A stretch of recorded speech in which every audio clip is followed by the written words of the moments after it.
अरे तुम्हा सर्वांचा बाप आता महाराष्ट्राच्या राजकारणामध्ये सन्मानानं परत आलेला आहे आणि मला देवाभाऊंचं विधिमंडळातलं मुख्यमंत्री झाल्यानंतरचं पहिलं भाषण ऐकण्याची उत्सुकता लागलेली आहे। महाराष्ट्राच्या जनतेला सुद्धा ती उत्सुकता लागलेली असेल। 2024 मध्ये फडणवीसांनी असा कविता केला की ते परत आले, राऊतांनी त्यांच्यावरती टीका केली होती की हे परत येणार नाही।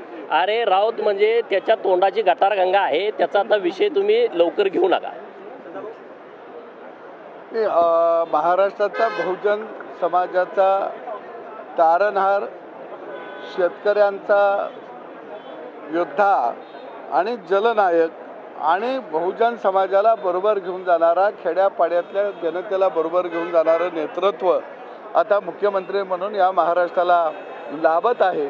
आणि ज्यांनी या महाराष्ट्रामध्ये खऱ्या अर्थानं जातीय राजकारणाचा पाया रचला, त्या शरद पवारांची राजवट आज खऱ्या अर्थानं धुळीला मिळत आहे। ती राजवट आज त्यांच्या डोळ्यात देखत सोन्याची लंका रावणाची जळावी तशी त्यांची जळायला लागलेली आहे। हा संपूर्ण महाराष्ट्र पाहत आहे आणि खऱ्या अर्थानं देवेंद्रजींच्या नेतृत्वामध्ये या महाराष्ट्रामध्ये परत एक वेळा रामराज्याला सुरुवात होत आहे। याचा आनंद मला आणि गावगाड्यातल्या प्रत्येक शेतकऱ्याला, शेताभातात राबणाऱ्या माणसाला आहे। सदाभाऊ खोत आणि गोपीचंद पडळकर दोन जोडीमधून कोणाला मंत्रिपदाची लाटणी लागेल असं वाटतं? आम्ही खऱ्या अर्थानं देवेंद्र फडणवीसचा शिपाई म्हणून मैदानामध्ये आम्ही लढत होतो, सैनिक म्हणून आम्ही लढत होतो। जसं अभिमन्यूला चक्रव्यूहामध्ये अडकवला गेला, तसे अनेक चक्रव्यूह हे देवेंद्र फडणवीसच्या भोवतानं तयार केले गेलेले होते।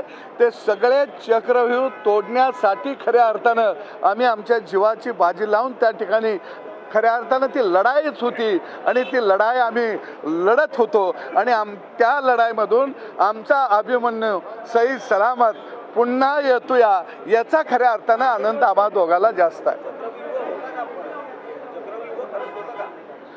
चक्रव्यूह सोकियांचे होते, परकीयांचे होते, शेवटच्या क्षणापर्यंत होते आणि याचा अर्थ की गावगाड्यातली आमच्यासारखी साधीवादी माणसं यांचा आशीर्वाद खऱ्या अर्थानं देवेंद्रजींच्या पाठीशी होता।